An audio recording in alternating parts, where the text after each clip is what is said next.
On va parler de biodiversité. Les semences sont un vecteur de biodiversité. C'est sérieux là ce que vous dites?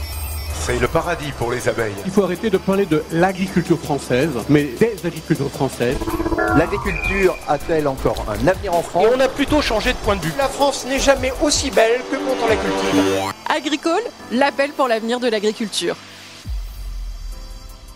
Bonjour à tous, j'ai le plaisir de recevoir Nour Akbarali. Bonjour. Bonjour Ivar. Une question directe, nous sommes en 2050. Comment est-ce que vous voyez la planète et le monde agricole?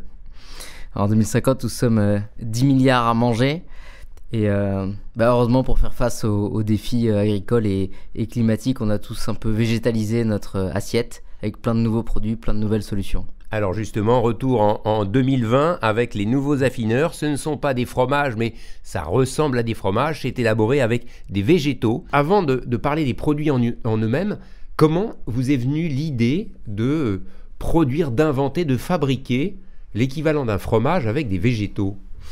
Alors, l'idée, ou en tout cas la raison pour laquelle je me suis intéressé à ça, c'est que moi-même, je m'intéressais beaucoup à tous les sujets de transition alimentaire, d'alimentation durable et donc de produits végétaux, de produits qui peuvent être alternatifs à certains produits carnés.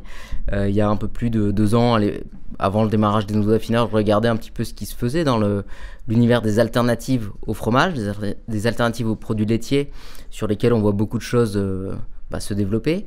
Et j'étais un petit peu frustré de voir qu'il y avait soit des produits très transformés, en général des préparations non fermentées, plutôt ce qu'on va appeler de l'analogue, pour mettre dans des plats préparés, dans des produits transformés, voilà, à fondre. En fait, on va plutôt donner du collant et du gras, soit des produits en fabrication beaucoup plus douce, plus artisanale, avec une fermentation à base d'ingrédients entiers, mais qui étaient, pour une grande partie d'entre eux, assez éloignés de ce qu'on va connaître en univers gustatif pour le fromage.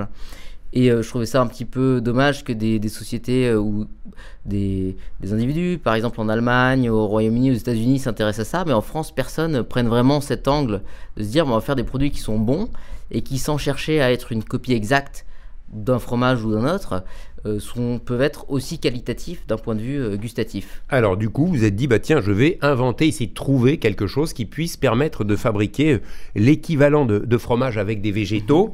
Alors devant moi, on a quelques fromages, je vais les détailler avec vous après. Déjà, avec quoi on fait ce qui ressemble à des fromages? Il y a quoi dedans? Je parlais de végétaux, mais il y a quoi concrètement? C'est ça, alors nos produits, donc on a, là ce que vous avez devant vous, c'est ce qu'on appelle des affinés végétaux. On les fabrique à partir d'un mélange d'oléagineux et de protéagineux. Actuellement, les ingrédients qu'on utilise sont de la noix de cajou et du soja. Alors, je tiens déjà à préciser, avant qu'on continue de développer le process de fabrication, ça ressemble très clairement pour les trois variétés, j'ai envie de dire, que vous m'avez amené. Il y en a un qui ressemblerait à un vache ou un chèvre bien affiné, avec une croûte bien fleurie, blanche, colorée. Un petit frère qui est un peu plus jeune, j'ai envie de dire.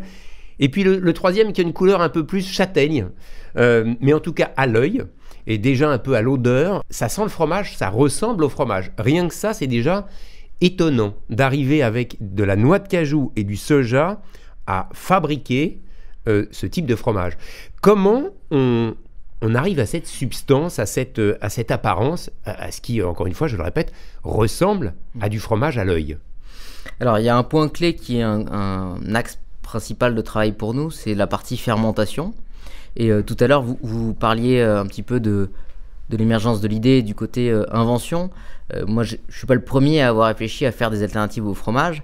La différence, c'est que comme on est sur des produits qui sont vraiment nouveaux, contrairement au fromage qui, c'est pas un produit, c'est une famille de produits qui a un historique très fort, à la fois du point de vue de la tradition, mais également des méthodes de fabrication, on est encore un peu dans l'inconnu. Et donc moi, ce que je me suis dit, c'est allons travailler sur la fermentation et puis la fabrication alimentaire avec un angle scientifique, pour améliorer vraiment l'existant et puis essayer d'avoir un visuel, une texture qui soit avant tout intéressant et que le produit soit bon avant même d'être une copie et avant même d'être l'objectif n'est pas de faire un ersatz, mais un produit qui soit bon, qui soit spécifique, qui soit dans le même univers identité gastronomique, voilà, qui a son identité propre. Concrètement, allez, soyons didactiques, pédagogiques. C'est quoi?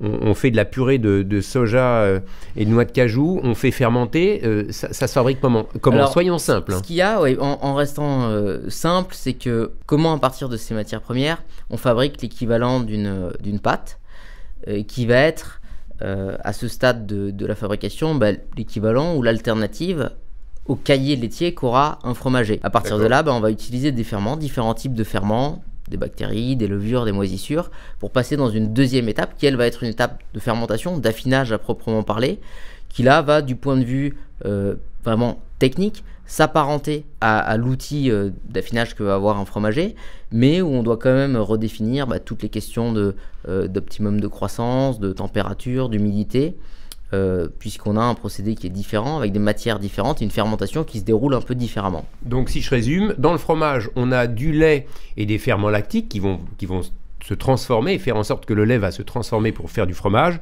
Là, ici, on a de la pâte de soja, de la pâte de noix de cajou. On va mettre aussi des levures, des fermentations, et ça va lever, et ça va aussi transformer cette pâte en cette substance qui va donner ensuite un fromage. On la laisse sécher aussi, on laisse maturer, vieillir aussi, comme pour un fromage dans une cave. Comment ça se passe? Comme les produits sont différents, sur les 5 produits, le procédé n'est pas exactement le même, mais par contre, il peut y avoir des évolutions en termes d'humidité. Certains vont avoir besoin de plus d'humidité, d'autres au contraire d'un environnement plus sec, et puis ça dépend également des moments de fabrication. Et c'est tout le travail de recherche, de création et puis d'amélioration des produits. Selon le très sérieux Centre national interprofessionnel de l'économie laitière, oui, tout à fait, on recense plus de 1200 fromages. C'est vrai que vous poussez le bouchon un peu loin, vous êtes un peu provocateur quelque part, en voulant faire des fromages végétaux. Le terme n'est pas juste, d'ailleurs vous n'avez pas le droit d'utiliser le mot de fromage. On n'a pas le droit, vous remarquez que je ne l'utilise pas non plus. Il y a que moi qui l'utilise, mais encore une fois c'est pour les auditeurs. Bien sûr, c'est vrai que c'est plus facile, et d'ailleurs nous, les clients utilisent ce mot-là, les restaurateurs utilisent ce mot-là, c'est quand même le mot le plus simple finalement pour expliquer ce que c'est. Et donc nous, en termes de gamme, vous rappeliez le nombre, justement on ne parle pas d'un produit, on parle d'une famille de produits quand on parle de fromage. Donc il y a une très grande diversité, et là je parle du fromage laitier qu'on connaît, en général, bien sûr. Très grande diversité de goût, de texture, d'odeur, de forme, et donc il n'y a pas de sens à aller essayer de copier un produit parmi ces milliers. C'est vraiment de se dire on a une palette gustative, sensorielle, comment venir la compléter. Et donc nos produits, ils se veulent à la fois alternatifs au fromage pour des gens qui, pour plein de raisons possibles, souhaiteraient ne pas consommer de produits laitiers, mais également complémentaires, parce que finalement c'est original. C'est original. Alors, je rebondis sur le goût, je viens d'en goûter un. C'est vrai que ça a la texture d'un fromage de chèvre assez moelleux. On retrouve ce côté fermentation qui a... Ça ressemble un peu à du fromage. C'est différent, bien sûr. Comment vous commercialisez ce type de produit? Aujourd'hui, vous avez dit, j'en ai 5. Il y a 5 types de fromage, c'est ça végétaux que vous développez? La gamme desaffinée qui est devant vous, donc c'est une gamme de 3 produits. Et puis des produits plus frais, donc une fermentation beaucoup plus courte, qui vont... ressembler, si on cherche à faire la comparaison, plus à un fromage frais que vous avez là dans les petits pots, donc des spécialités à tartiner en fait, quelque chose de plus crémeux. Donc 5 produits. Là, celui que j'ai goûté là, à l'instant même, je viens d'en goûter un second qui est étonnant parce que lui, il a des petits arrière-goûts de brie, de camembert, de choses comme ça, ou un peu de chèvre aussi peut-être, je sais pas. Qu'est-ce que c'est ça? Alors on nous dit souvent ça. Alors le premier que vous avez goûté était à base de l'affiné de Margaux. Le premier que vous avez goûté à base de noix de cajou. D'accord. Le deuxième est à base d'un très fleuri, très vieux fromage déjà. Et le deuxième que vous avez goûté est à base d'un mélange de noix de cajou et de soja. Donc la matière première est différente, les ferments qu'on met sont différents, et c'est pour ça que vous avez un rendu qui est différent à la fois en visuel, en texture, et puis en goût. Vous venez de le constater. C'est très étonnant, en tout cas pour ceux qui vous écoutent. C'est vraiment intéressant à goûter parce que il y a une vraie surprise. Ça se veut pas être du fromage, mais c'est quelque chose d'intéressant. Comment est-ce que vous commercialiser ça justement, c'est quoi la démarche? Parce que vous n'allez pas aller voir des fromagers quand même en leur disant voilà ça, vous faites accueillir un c'est eux qui viennent nous voir maintenant. Non, c'est vrai. Alors non, mais on va expliquer un petit peu. Alors pour rappeler, donc je disais que ça a été fondé en 2017. Il y a une première phase où on n'était pas encore commercialisé, c'était vraiment la partie recherche. Là, ça fait 1 an qu'on est commercialisé. Comme on est sur une échelle relativement petite aujourd'hui en termes de production, on est dans des réseaux spécialisés. Épicerie fine, épicerie spécialisée sur les produits végétaux, et dans quelques restaurants. On a la chance d'avoir quelques grands chefs qui nous ont fait confiance, dont des chefs étoilés pour mettre ces produits à leur carte. Pas forcément dans des menus ça compte végétaux. Aussi pour se faire connaître. Oui, et puis on discute très régulièrement, alors depuis le début du projet, avec des fromagers, avec des gens de la filière laitière. Donc aujourd'hui, je disais, on trouve les produits dans des magasins spécialisés, on peut les commander également sur internet. Genre magasin quoi, un peu bio, un peu vegan, oui, un peu, on a un peu alors tout ça, plusieurs. C'est des petites épiceries plutôt indépendantes. On a une vingtaine de points de vente en France et en Belgique aujourd'hui. Mais on est dans une phase un petit peu charnière pour le projet, puisque à partir de l'année prochaine, on a l'étape en fait d'un pilote de production, pilote industriel, qui va nous permettre d'avoir beaucoup plus de volume et donc d'aller sur des réseaux plus grands, en particulier tout ce qui est chaîne de magasins bio. On discute également avec des fromagers.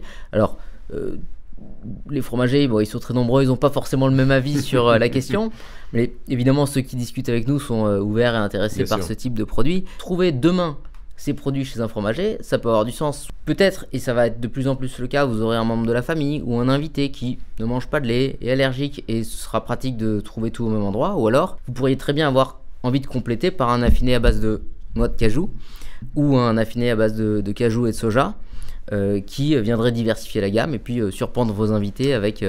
en fin de compte, vous avez plusieurs cibles, effectivement. Ceux qui veulent quitter un peu le territoire du fromage ou qui ne peuvent pas manger du fromage traditionnellement pour, par exemple, l'intolérance au lactose, ou puis aussi, bien sûr, ceux qui ont envie de manger moins de produits issus des animaux, bien sûr, et puis ceux qui sont curieux et ont envie de goûter des choses un petit peu différentes.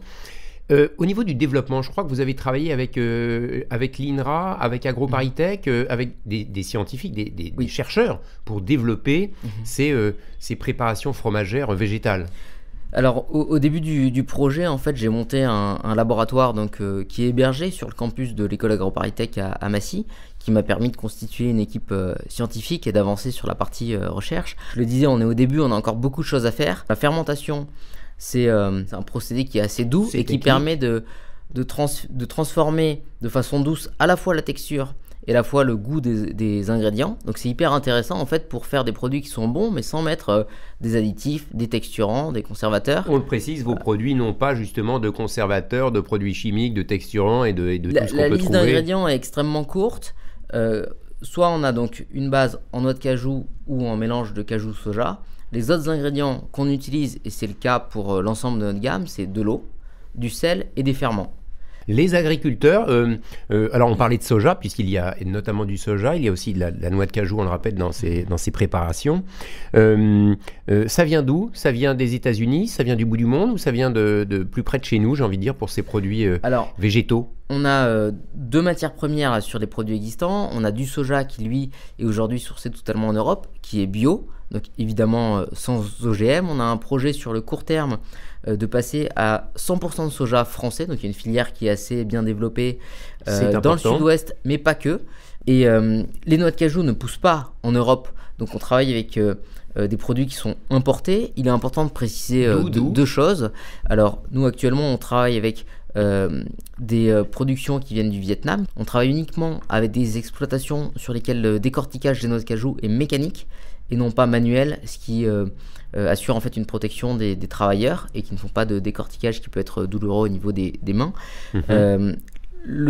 Si on prend en compte en fait le coût du transport, comme on est sur des matières qui sont sèches et assez peu consommatrices de ressources, la noix de cajou en fait ça pousse avec une grosse quantité d'eau de pluie puis une grosse quantité de chaleur qui est apportée par le climat tropical. Le prix, c'est combien? Alors les fromages que j'ai sous les yeux, pour vous donner une idée, ils sont de la taille d'un demi-camembert, on va dire, d'un gros chèvre, d'un gros fromage frais à peu près. Ça coûte combien et où est-ce qu'on peut en trouver? Parce que j'ai vu que vous avez un site internet, mais ça coûte combien? Alors sur l'ensemble de la gamme, comme les prix sont différents, on va c'est entre à peu près 5 et à peu près 13 euros en fonction des produits, donc une fourchette un peu large. Ce qu'il faut retenir, c'est que si on raisonne en termes de prix prix par rapport à du fromage qu'on aurait chez un fromager. Oui, vous positionnez clairement sur des produits type fromager et non pas des fromages industriels qu'on va trouver dans les grands rayonnages. Si on compare par rapport à ce qu'on va trouver chez un fromager, on est aujourd'hui en moyenne au double en prix au kilo. Donc évidemment on est plus cher, on est sur un produit qui est bio mais qui aujourd'hui est produit en très petite quantité. Et donc il y a un enjeu dans l'évolution, je le disais, la montée en échelle, également de travailler sur les coûts, sachant que aujourd'hui techniquement on travaille aussi avec des matières premières qui sont à un prix plus élevé que le lait aujourd'hui, et ça joue également dans la fabrication. Relativement cher. Vous produisez peu, des petites séries, et vous n'êtes pas énormément distribué non plus. Où est-ce qu'on peut les trouver? Il y a un site internet qui s'appelle les nouveaux affineurs. lesnouveauxaffineurs.com, exactement. Donc là-dessus, on peut retrouver la liste de tous nos points de vente et qui va beaucoup évoluer. Aujourd'hui, on est présent dans pas mal de villes en France. Donc comme je pense qu'il y aura des auditeurs un petit peu partout, le plus simple c'est de regarder après ce qui est proche de votre ville, ou évidemment via internet maintenant on peut également nous trouver partout. On peut commander en direct sur le site? Oui, c'est ça, on peut nous trouver, on peut être livré en France, même en Europe. Je sais pas si y a des, on ne sait jamais, d'ailleurs, le bouche à oreille et puis la diffusion. Un petit peu plus loin, mais voilà, on livre à pas mal d'endroits également directement depuis notre site. Nous, on remercie beaucoup d'être venu aujourd'hui nous parler de vos non pas fromages végétaux, mais de ce que vous appelez le plaisir du bon fromage français retrouvé en version végétale. Je le rappelle donc, une alternative au fromage traditionnel et au lait. C'est simplement pour changer, pour goûter. Donc ça s'appelle, c'est produit par les nouveaux affineurs et ça se trouve bien évidemment sur le web tout simplement. Nous on remercie beaucoup et merci à vous et bon vent à vous. On va parler de biodiversité. Les semences sont un vecteur de biodiversité. C'est sérieux là ce que vous dites? C'est le paradis pour les abeilles. Il faut arrêter de parler de l'agriculture française, mais des agricultures françaises. L'agriculture a-t-elle encore un avenir en France? Et on a plutôt changé de point de vue. La France n'est jamais aussi belle que quand on la cultive. Agricole, l'appel pour l'avenir de l'agriculture.